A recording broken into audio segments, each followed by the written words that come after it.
ನಮಸ್ಕಾರ ಸ್ನೇಹಿತರೆ, ಭುವೀಸ್ recipes and log ಚಾನಲ್ಗೆ ಸ್ವಾಗತ ಸ್ನೇಹಿತರೆ.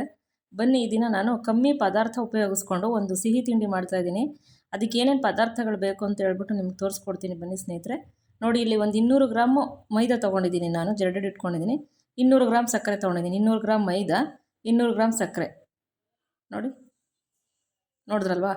ಇಲ್ಲ, ಒಂದು ಬಟ್ಲು ಮೈದಾ, ಒಂದು ಬಟ್ಲು ಸಕ್ಕರೆ ಅಂತ ತಿಳ್ಕೊಳ್ಳಿ. ಎಣ್ಣೆ ಮತ್ತು ಸ್ವಲ್ಪ ಫುಡ್ ಕಲರ್ ತೊಗೊಂಡಿದ್ದೀನಿ. ಒಂದು 5 ಏಲಕ್ಕಿಕಾಯಿ ಕುಟ್ಟಿ ಪುಡಿ ಮಾಡಿ ಇಟ್ಕೊಂಡಿದ್ದೀನಿ. ಒಂದು 1/4 ಟೀ ಸ್ಪೂನ್ ಅಡುಗೆ ಸೋಡಾ ಸ್ನೇಹಿತರೆ, 1/4 ಟೀ ಸ್ಪೂನ್ ಸಾಕು. ಇಲ್ಲಿ 2 ಸ್ಪೂನ್ ತುಪ್ಪ ಇದೆ ಸ್ನೇಹಿತರೆ, ಮತ್ತು ನೀರು. ಬನ್ನಿ, ಮಾಡೋ ವಿಧಾನ ತೋರಿಸ್ತೀನಿ ಸ್ನೇಹಿತರೆ. ತುಂಬಾ ಚೆನ್ನಾಗಿರುತ್ತೆ. ಇದಕ್ಕೆ ಬಾದಾಮ್ ಪುರಿ ಅಂತ ಹೇಳ್ತಾರೆ. ಬನ್ನಿ, ಇಲ್ಲಿ ಒಂದು ಬಟ್ಲು ಇಟ್ಕೊಂಡು ನಾವು ತುಪ್ಪ ಮತ್ತು ಎಣ್ಣೆ ಮಿಕ್ಸ್ ಮಾಡ್ಕೊಳ್ಳೋಣ. ನೋಡಿ, 2 ಸ್ಪೂನ್ ತುಪ್ಪ ಹಾಕೋತಾ ಇದ್ದೀನಿ ನಾನು. ದಾಲ್ಡಾದಲ್ಲೂ ಕೆಲವ್ರು ಮಾಡ್ಕೋತಾರೆ ಸ್ನೇಹಿತರೆ, ತುಪ್ಪದಲ್ಲಿ ಮಾಡ್ಕೊಂಡ್ರೆ ಚೆನ್ನಾಗಿರುತ್ತೆ. ಅದರಿಂದ 2 ಸ್ಪೂನ್ ತುಪ್ಪ ಹಾಕ್ಕೊಂಡಿದ್ದೀನಿ. ನೋಡಿ, ತುಪ್ಪ ಗಟ್ಟಿ ಇರುತ್ತಲ್ಲ, ಎಣ್ಣೆ ತುಪ್ಪ ಮಿಕ್ಸ್ ಆಗಬೇಕಲ್ಲ ಸ್ನೇಹಿತರೆ, ಅದರಿಂದ ಬರೀ ತುಪ್ಪ ಏನು ಹಾಕ್ಕೊಳಕ್ಕೆ ಹೋಗ್ಬೇಡಿ, ಎಣ್ಣೆ ತುಪ್ಪ ಎರಡೂ ಹಾಕ್ಕೊಳ್ಳಿ. ನೋಡಿ, 2 ಸ್ಪೂನ್ ತುಪ್ಪ ಹಾಕ್ಕೊಂಡಿದ್ದೀನಿ. ತುಪ್ಪ ಸ್ವಲ್ಪ ಕರಗಲಿ ಸ್ನೇಹಿತರೆ. ಇದಕ್ಕೆ 2 ಸ್ಪೂನ್ ಎಣ್ಣೆ ಹಾಕ್ಕೊತಾ ಇದ್ದೀನಿ.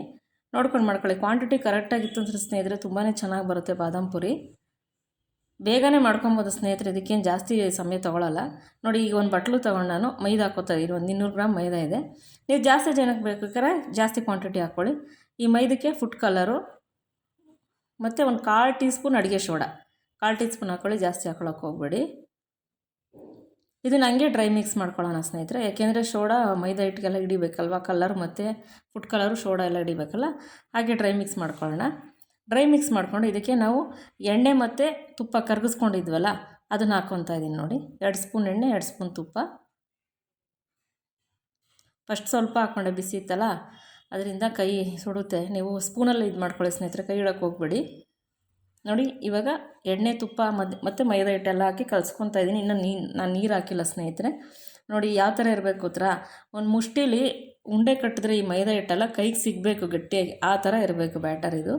ನೋಡಿ, ಈ ಥರ ಇದು ಕರೆಕ್ಟಾಗಿರೋ ಹದ. ನೀವು ಬಾದಾಮ್ ಪುರಿ ಮಾಡಲಿಕ್ಕೆ ನೋಡಿ, ಈ ಥರ ಇರಬೇಕು. ಉಂಡೆ ಹಂಗೆ ಕೆಳಗೆ ಬಿದ್ದರೂ ಹೊಡಿಬಾರ್ದು. ಇದು ಕರೆಕ್ಟಾಗಿದೆ ಅಂತ ಹದ ಸ್ನೇಹಿತರೆ. ಇದಕ್ಕೆ ಸ್ವಲ್ಪನೇ ನೀರು ಹಾಕ್ಕೊಂಡು ಚಪಾತಿ ಹಿಟ್ಟು ಕಲಿಸ್ಕೊತೀವಲ್ಲ, ಅದೇ ಹದಕ್ಕೆ ಕಲಿಸ್ಕೋಬೇಕಾಗತ್ತೆ. ನೋಡಿ, ಸ್ವಲ್ಪ ನೀರು ಹಾಕ್ಕೊಳ್ಳಿ. ತೆಳ್ಳಗೆ ಮಾಡ್ಕೊಳಕ್ಕೆ ಹೋಗಬೇಡಿ. ಅಕಸ್ಮಾತ್ ತೀರಾ ತೆಳ್ಳಗಾಗೋಯ್ತಪ್ಪ, ಏನು ಮಾಡೋದಂದರೆ ಸ್ವಲ್ಪ ಮೈದಾ ಹಿಟ್ಟು ಹಾಕ್ಕೊಂಡು ಮಿಕ್ಸ್ ಮಾಡಿಕೊಂಡು ಮಿದ್ಕೊಳ್ಳಿ, ಏನಾಗಲ್ಲ. ನೋಡಿ, ಇದನ್ನು ಚೆನ್ನಾಗಿ ನಾದಬೇಕು ಸ್ನೇಹಿತರೆ. ಇದು ಬಾದಾಮ್ ಪುರಿ ಹಿಟ್ಟನ್ನ ಚೆನ್ನಾಗಿ ನಾದಬೇಕು. ಯಾಕೆಂದರೆ ನಮ್ಗೆ ಬಾದಾಮ್ ಪುರಿ ಒಳಗಡೆ ಲೇಯರ್ ಥರ ಸಿಗಬೇಕಲ್ವ, ಅದರಿಂದ ನಮಗೆ ಚೆನ್ನಾಗಿ ನಾದಬೇಕಿದು. ಕ್ಲೀನಾಗಿ ಹೊಂದ್ಕೋಬೇಕು ಹಿಟ್ಟಿದು. ನೋಡಿ, ಈ ಥರ ನಾದಬೇಕು. ನೋಡಿ, ಕೈಗೆ ಅಂಟಬಾರ್ದು. ನಾವು ಹಾಕಿರೋ ಹದ ಎಲ್ಲ ಕರೆಕ್ಟಾಗಿತ್ತು ಅಂದರೆ ಕೈಗೆ ಅಂಟಲ್ಲ ಪದಾರ್ಥಗಳು. ನೋಡಿ, ಪದಾರ್ಥಗಳೆಲ್ಲ ಕರೆಕ್ಟಾಗಿ ಹಾಕ್ಕೊಳ್ಳಿ ನೀವು. ಇದನ್ನು ಒಂದು 15 ನಿಮಿಷ ರೆಸ್ಟ್ ಮಾಡಿಬಿಡಿ. ಮುಚ್ಚಿಟ್ಬಿಟ್ಟು 15 ನಿಮಿಷ ರೆಸ್ಟ್ ಮಾಡಾಕ್ಬಿಡಿ. ನೆಕ್ಸ್ಟ್ ಈ ಕಡೆ ಪಾಕ ಮಾಡ್ಕೊಳ್ಳೋಣ. ನೋಡಿ, ನಾನು ಒಂದು ಬಟ್ಲು ಸಕ್ಕರೆ ಹಾಕ್ಕೊಂಡಿದ್ದೀನಿ. 1 ಬಟ್ಲು ಸಕ್ಕರೆಗೆ 1 ಬಟ್ಲು ನೀರು ಹಾಕ್ಕೊತಿದ್ದೀನಿ ನಾನು. ಇದು ಕರೆಕ್ಟಾಗೇ ಇರುತ್ತೆ. ಯಾಕೆಂದರೆ ಬಾದಾಮ್ ಪುರಿ ಇದರಲ್ಲಿ ನೆನೆಸ್ಬೇಕಾಗಿರೋದ್ರಿಂದ 1 ಬಟ್ಲು ನೀರು ಮತ್ತು 1 ಬಟ್ಲು ಸಕ್ಕರೆ.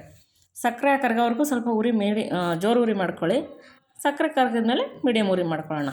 ಈಗ ಜೋರು ಉರಿ ಮಾಡ್ಕೊಂಡು ಸಕ್ಕರೆ ಕರಗಿಸ್ಕೊತಾ ಇದ್ದೀನಿ ನಾನು.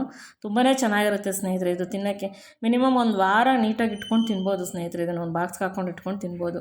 ಯಾರ್ಯಾರು ವಿಡಿಯೋಸ್ ನೋಡಿದ್ದೀರಾ, ಸಬ್ಸ್ಕ್ರೈಬ್ ಆಗಿದ್ದೀರಾ, ಎಲ್ರಿಗೂ ತುಂಬ ಧನ್ಯವಾದಗಳು ಸ್ನೇಹಿತರೆ. ನಿಜವಾಗ್ಲೂ ತುಂಬ ತುಂಬ ತುಂಬ ನಿಮ್ಮಿಂದ ನಂಗೆ ಸಹಾಯ ಆಗ್ತಾಯಿದೆ. ದಯವಿಟ್ಟು ಎಲ್ಲ ವಿಡಿಯೋಸ್ ನೋಡಿ ಸಬ್ಸ್ಕ್ರೈಬ್ ಮಾಡ್ಕೊಳ್ಳಿ ಪ್ಲೀಸ್. ರಿಕ್ವೆಸ್ಟ್ ಮಾಡ್ತಾಯಿದ್ದೀನಿ ನಾನು, ತುಂಬ ರಿಕ್ವೆಸ್ಟ್ ಮಾಡ್ತಾಯಿದ್ದೀನಿ ಸ್ನೇಹಿತರೆ. ದಯವಿಟ್ಟು ವಿಡಿಯೋಸ್ ನೋಡಿ ಸಬ್ಸ್ಕ್ರೈಬ್ ಆಗಿ. ನೋಡಿ, ಈಗ ಪಾಕ ಬಂದಿದೆ ಸ್ನೇಹಿತರೆ. ಮಿನಿಮಮ್ 6 ನಿಮಿಷಕ್ಕೆ ಬಂದುಬಿಡುತ್ತೆ. 6ರಿಂದ 7 ನಿಮಿಷಕ್ಕೆ ಪಾಕ ಬಂದುಬಿಡುತ್ತೆ. ನೋಡಿ, ನೀವು ಕಾಣ್ತಾ ಇದೆ ಅನಿಸುತ್ತೆ ಸ್ನೇಹಿತರೆ. ನೋಡಿ, ಒಂದೆಳೆ ಪಾಕ ಬಂದಿದೆ. ಜಾಸ್ತಿ ಗಟ್ಟಿ ಮಾಡ್ಕೊಳಕ್ಕೆ ಹೋಗಬೇಡಿ. ಇದನ್ನು ಒಂದೆಳೆ ಪಾಕ ಬಂದಿದೆ. ಜಾಸ್ತಿ ತೋರ್ಸೋಕ್ಕೆ ಹೋದರೆ ಮತ್ತೆ ಅಲ್ಲಿ ಕೆಳಗಡೆ ಗಟ್ಟಿಯಾಗಿಬಿಡುತ್ತೆ ಪಾಕ ಸ್ನೇಹಿತರೆ. ಇದು ಒಂದೆಳೆ ಪಾಕ ಕರೆಕ್ಟಾಗಿ ಬಂದಿದೆ. ಈಗ ಸ್ಟವ್ ಆಫ್ ಮಾಡ್ಕೊತೀನಿ ನಾನು. ಸ್ಟವ್ ಆಫ್ ಮಾಡಿಕೊಂಡು ಒಂದು 5 ಏಲಕ್ಕಿಕಾಯಿ ಕುಟ್ಟಿ ಪುಡಿ ಮಾಡಿ ಇಟ್ಕೊಂಡಿದ್ನಲ್ಲ, ಸ್ಟವ್ ಆಫ್ ಮಾಡ್ಕೊಂಡು ಏಲಕ್ಕಿಕಾಯಿ ಹಾಕ್ಕೊತೀನಿ. ಸ್ಟವ್ ಆಫ್ ಮಾಡ್ಕೊಂಡು ಹಾಕೊಳ್ಳಿ. ಯಾಕೆಂದರೆ ಅದು ಏಲಕ್ಕಿಕಾಯಿ ಫ್ಲೇವರು ಬಾದಾಮ್ ಪುರಿಗೆ ಚೆನ್ನಾಗಿ ಸಿಗಬೇಕು ತಿನ್ಲಿಕ್ಕೆ ನಮಗೆ. ಮತ್ತು ಏಲಕ್ಕಿಕಾಯಿ ಆರೋಗ್ಯಕ್ಕೆ ಒಳ್ಳೆಯದು, ಡೈಜೆಷನ್ ಚೆನ್ನಾಗಾಗುತ್ತೆ ಸ್ನೇಹಿತರೆ. ಏಲಕ್ಕಿಕಾಯಿ ಕೆಲವು ಫ್ಲೇವರ್ಗೋಸ್ಕರ ಅಂತಾರೆ, ಆರೋಗ್ಯಕ್ಕೂ ಒಳ್ಳೆಯದು ಏಲಕ್ಕಿಕಾಯಿ. ನೋಡಿ, ಇವಾಗ ಆಗಿದೆ ಅದು ಪಾಕ ಸೈಡ್ಗಿಡೋಣ. ನೆಕ್ಸ್ಟ್ ಇದಕ್ಕೆ ಎಣ್ಣೆ ಕಾಯಕ್ಕೆ ಇಟ್ಕೊಂಡಿದ್ದೀನಿ ನಾನು. ಎಣ್ಣೆ ಕಾಯಕ್ಕೆ ಇಟ್ಕೊಂಡು ನೋಡಿ, ಈ ಥರ ಮೆತ್ತಗಾಗಿರಬೇಕು ಹಿಟ್ಟು. ನಾವು ಕಲಸಿರೋದು 15 ನಿಮಿಷ ನೀವು ಇಟ್ಟರೆ ಈ ಥರ ಬರುತ್ತೆ ಹದ ಹಿಟ್ಟು. ನೋಡಿ, ಈಗ ನಾನು ಒಂದೊಂದು ಉಂಡೆನೇ ತೊಗೊತೀನಿ. ನೋಡಿ, ಎಷ್ಟು ಉಂಡೆ ತೊಗೋಬೇಕು ಅಂತ ತೋರಿಸ್ತೀನಿ ನಿಮ್ಗೆ. ಹಂಗೂ ಗೊತ್ತಾಗಿ ನೋಡಿ, ಈ ಥರ ಉಂಡೆ ಮಾಡ್ಕೊಳ್ಳಿ. ಇದು ಕರೆಕ್ಟಾಗಿದೆ ಉಂಡೆ ಬಾದಾಮ್ ಪುರಿ ಮಾಡಲಿಕ್ಕೆ. ನೋಡಿ, ಇಷ್ಟು ಸೈಜ್ ಇರಬೇಕು ಉಂಡೆ. ನಿಮಗೆ ತೋರಿಸ್ತಾ ಇದ್ದೀನಿ ನೋಡಿ. ನಾನು ಭಾಳ ಸುಮಾರು ವರ್ಷ ಆಗಿತ್ತು ಸ್ನೇಹಿತರೆ ಇದನ್ನು. ಇವತ್ತು ಯಾಕೋ ತಿನ್ನಬೇಕು ಅನಿಸ್ತು, ಅದಕ್ಕೋಸ್ಕರ ಮಾಡಿದ್ದೆ. ನೋಡಿ ಇಷ್ಟು ನಾನು ಕಲಸಿದ್ದು 200 ಗ್ರಾಮ್ ಹಿಟ್ಟಲ್ಲಿ 15 ಬಾದಾಮ್ ಪುರಿ ಆಗಿದೆ ಸ್ನೇಹಿತರೆ. ನೀವು ಅಂಗಡಿಲಿ ತರ್ತೀವಿ ಅಂದ್ರೆ 1/4 kg 100 ರೂಪಾಯಿ ಇರುತ್ತೆ ಇದು. ನೋಡಿ ನೆಕ್ಸ್ಟು ಇವಾಗ ಒಂದು ತಟ್ಟೆ ತೊಗೊಂಡಿದ್ದೀನಿ. ಯಾಕೆ ಮಣೆ ತೊಗೊಳ್ಲಿಲ್ಲ, ಈ ಒತ್ತಬೇಕಾದ್ರೆ ಮಣೆ ಕಚ್ಕೊಬಿಡುತ್ತೆ ಅಂದ್ಬಿಟ್ಟು ತಟ್ಟೆ ತೊಗೊಂಡು ತಟ್ಟೆಗೆ ಸ್ವಲ್ಪ ತುಪ್ಪ ಸವರ್ಕೊಂಡಿದ್ದೀನಿ ನಾನು. ತುಪ್ಪ ಸವರ್ಕೊಂಡು ಒತ್ತುತ್ತಾ ಇದ್ದೀನಿ. ನೋಡಿ ಸ್ನೇಹಿತರೆ ಯಾವ ಥರ ಒತ್ತಬೇಕು. ಜಾಸ್ತಿ ವೆಯ್ಟ್ ಬಿಟ್ಟು ಒತ್ತಕ್ಕೆ ಹೋಗಬೇಡಿ ಇದನ್ನು. ಸ್ವಲ್ಪ ಮೀಡಿಯಮ್ ವೆಯ್ಟಲ್ಲಿ ಅಂದರೆ ಜಾಸ್ತಿ ನೀವು ನಿಮ್ಮ ಶಕ್ತಿಯೆಲ್ಲ ಬಿಟ್ಟು ಒತ್ತಕ್ಕೆ ಹೋಗಬೇಡಿ, ನಿಧಾನಕ್ಕೆ ಒತ್ಕೋಬೇಕಾಗತ್ತೆ. ನೋಡಿ ಈ ಥರ ಮಡಚಬೇಕು ನೀವು. ನೋಡಿ ನೋಡ್ಕೊಳ್ಳಿ ಯಾವ ಥರ ಮಡಿಸ್ತಾ ಇದ್ದೀನಿ ಅಂತ. ನೋಡಿ ನಿಧಾನಕ್ಕೆ ಒತ್ತಿ, ಶಕ್ತಿ ಬಿಟ್ಟು ಒತ್ತಬೇಡಿ ಇದನ್ನು.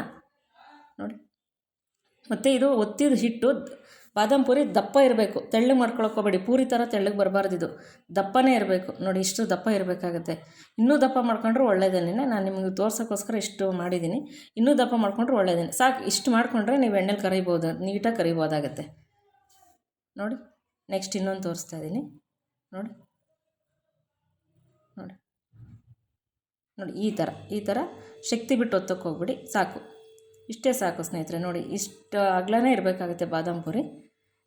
ನೋಡಿ ನಾನೆಲ್ಲ ಒತ್ಬಿಟ್ಟು ನಿಮಗೆ ತೋರಿಸ್ತೀನಿ ಯಾವ ಥರ. ನೋಡಿ ಇಷ್ಟು ದಪ್ಪ ಇರಬೇಕು, ಪೂರಿ ಥರ ತೆಳ್ಳಗೆ ಮಾಡ್ಕೋಬೇಡಿ. ಈಗ ಎಣ್ಣೆ ಕಾಯ್ದಿದೆ ಸ್ನೇಹಿತರೆ. ಎಣ್ಣೆ ಕಾಯ್ದಾದ್ಮೇಲೆ ಇದನ್ನು ಫುಲ್ಲು ಉರಿ ಸಿಮ್ ಮಾಡಿಕೊಂಡೇ ಬೇಯಿಸಬೇಕು. ಯಾವುದೇ ಕಾರಣಕ್ಕೂ ಉರಿ ಜೋರು ಮಾಡಬೇಡಿ ಇದನ್ನು, ಏಕೆಂದರೆ ಸೀದೋಗ್ಬಿಡುತ್ತೆ ಒಳಗಡೆ, ಲೇಯರೆಲ್ಲ ಬೇಯಲ್ಲ. ಆವಾಗ ಒಳಗಡೆ ಹಸಿ ಇರುತ್ತೆ. ನೀವು ಬಾದಾಮ್ ಪೂರಿ ಮಾಡ್ಕೊಂಬಿಟ್ರೆ ಫುಲ್ಲು ಉರಿ ಮೀಡಿಯಮ್ ಉರಿ ಫುಲ್ಲು ಸಿಮ್ ಮಾಡಿಕೊಂಡು, ಮೀಡಿಯಮ್ ಉರಿನಲ್ಲ ಸಿಮ್ ಮಾಡಿಕೊಂಡೇ ಬೇಯಿಸ್ಬೇಕಾಗತ್ತೆ. ಮಿನಿಮಮ್ 5ರಿಂದ 6 ನಿಮಿಷ ಬೇಕು ಇದು ಬೇಯಲಿಕ್ಕೆ. ತಕ್ಷಣ ತಿರ್ವಾಕೋಬೇಡಿ ಮತ್ತು ಒಂದ್ರ ಮೇಲೆ ಒಂದು ಹಾಕೋಕ್ಕೆ ಹೋಗಬೇಡಿ, ಕಚ್ಕೊಬಿಡ್ತವೆ. ಸೈಡ್ಗೆ ಒಂದೊಂದು ಹಾಕ್ಕೊಳ್ಳಿ. ಅದು ಬೆಂದಮೇಲೆ ಅದೇ ಮೇಲಕ್ಕೆ ತೇಲ್ಕೊಂಬರುತ್ತೆ ಸ್ನೇಹಿತರೆ. ನೋಡಿ ಈಗ ಮೇಲಕ್ಕೆ ತೇಲ್ಕೊಂಬರ್ತಾ ಇದೆ ನೋಡಿ. ಅದೇನೇ ಗಮನದಲ್ಲಿ ಇಟ್ಕೊಳ್ಳಿ ಸ್ನೇಹಿತರೆ, ಉರಿ ಸಿಮ್ಮಲ್ಲೇ ಇರಬೇಕು. ಸಿಮ್ಮಲ್ಲಿ ಇಟ್ಕೊಂಡೇ ಮಾಡ್ಕೋಬೇಕು ಇದನ್ನು. ಇರಪ್ಪ ಬೇಗ ಬೇಯಿಸ್ಬೇಕು ಅಂತ ಹೋಗಕ್ಕೆ ಹೋಗಬೇಡಿ, ಸಿಮ್ಮಲ್ಲೇ ಬೇಯಿಸ್ಕೊಳ್ಳಿ. 5ರಿಂದ 6 ನಿಮಿಷ ಬೇಕಿದ್ದು ಬೇಯೋಕ್ಕೆ ಸ್ನೇಹಿತರೆ. ನೋಡಿ ಅದೇ ತೇಲ್ಕೊಂಬಂದಿದೆ ನೋಡಿ. ಇವಾಗ ನೋಡಿದ್ರಾ, ಅದಕ್ಕೆ ಸಿಮ್ಮಲ್ಲಿ ಇಟ್ಕೊಂಡು ಬೇಯಿಸ್ಕೊಳ್ಳಿ ಅಂತ ಹೇಳಿದ್ದು. ಅದೇ ಬರುತ್ತೆ ತೇಲ್ಕೊಂಡು. ಜೋರಾಗಿ ಮಾಡ್ಕೊಂಬಿಟ್ರೆ ಒಳಗಡೆ ಬೆಂದಿರಲ್ಲ ಸ್ನೇಹಿತರೆ, ಹಸಿಯಾಗಿರುತ್ತೆ. ನೋಡಿ ಈಗ ನಾನು ತಿರ್ವಾಕೊಂಡಿದ್ದೀನಿ. ನೋಡಿ ಯಾವ ಥರ ಬೇಯಿಸ್ತಾ ಇದ್ದೀನಿ. 6 ನಿಮಿಷ ತೊಗೊಳುತ್ತೆ ಸ್ನೇಹಿತರೆ, 5ರಿಂದ 6 ನಿಮಿಷ ತೊಗೊಳುತ್ತೆ ಇದು ಬೇಯೋಕ್ಕೆ. ನೋಡಿ ಬೆಂದಿದೆ ಇವಾಗ, ಇದು ಸುತ್ತಲೆಲ್ಲ ಬೆಂದಿದೆ ನೋಡಿ, ಗೊತ್ತಾಗುತ್ತೆ ನಿಮಗೆ. ಇವಾಗ ನಾನು ತೆಗಿತಾ ಇದ್ದೀನಿ ಸ್ನೇಹಿತರೆ, ಇದು ಬೆಂದಿದೆ. ಇವಾಗ ತೆಗಿತಾ ಇದ್ದೀನಿ ನೋಡಿ. ಈ ಥರ ಬೇಯಬೇಕು.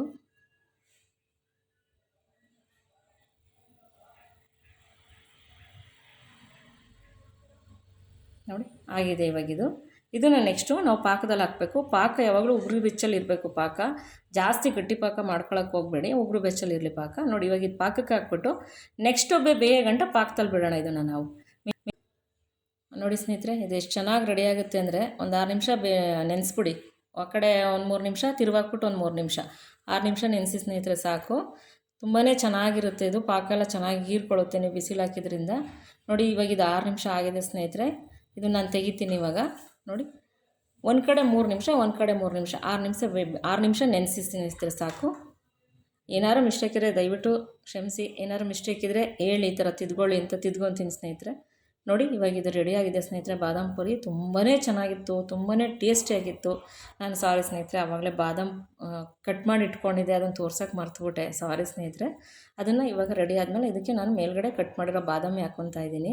ಅಲಂಕಾರಕ್ಕೆ ನೀವು ಬೇಕಾದ್ರೆ ಪಿಸ್ತಾ ಕೂಡ ಹಾಕೊಬೋದು ಸ್ನೇಹಿತರೆ, ತುಂಬಾ ಚೆನ್ನಾಗಿರುತ್ತೆ. ಮಕ್ಕಳಿಗೆಲ್ಲ ಮಾಡಿಕೊಡಿ, ಫ್ಯಾಮಿಲಿಯೆಲ್ಲ ತಿನ್ನಿ. ದಯವಿಟ್ಟು ಈ ಬಾದಾಮ್ ಪೂರಿ ರೆಸಿಪಿ ತಮಗೆ ಇಷ್ಟ ಆಗಿದರೆ ಲೈಕ್ ಮಾಡಿ, ಶೇರ್ ಮಾಡಿ, ಸಬ್ಸ್ಕ್ರೈಬ್ ಮಾಡ್ಕೊಳ್ಳಿ. ನಿಮ್ಮ ಫ್ರೆಂಡ್ಸ್ಗೆಲ್ಲ ಶೇರ್ ಮಾಡಿ. ದಯವಿಟ್ಟು ನನ್ನ ವಿಡಿಯೋಸ್ ನೋಡಿ ಸಬ್ಸ್ಕ್ರೈಬ್ ಆಗಿ ಸಹಾಯ ಮಾಡಬೇಕು ಅಂತ ನಿಮ್ಮನ್ನು ಕಳಕಳಿಯಿಂದ ಕೇಳ್ಕೊತೀನಿ. ಇದೇ ಸಪೋರ್ಟ್ ಕೊಡಿ ಅಂತ ಕೇಳ್ಕೊತೀನಿ ಸ್ನೇಹಿತರೆ. ಈ ವಿಡಿಯೋ ನೋಡಿದ್ದಕ್ಕೆ ನಿಮ್ಮೆಲ್ಲರಿಗೂ ಧನ್ಯವಾದಗಳು ಸ್ನೇಹಿತರೆ. Thank you for watching.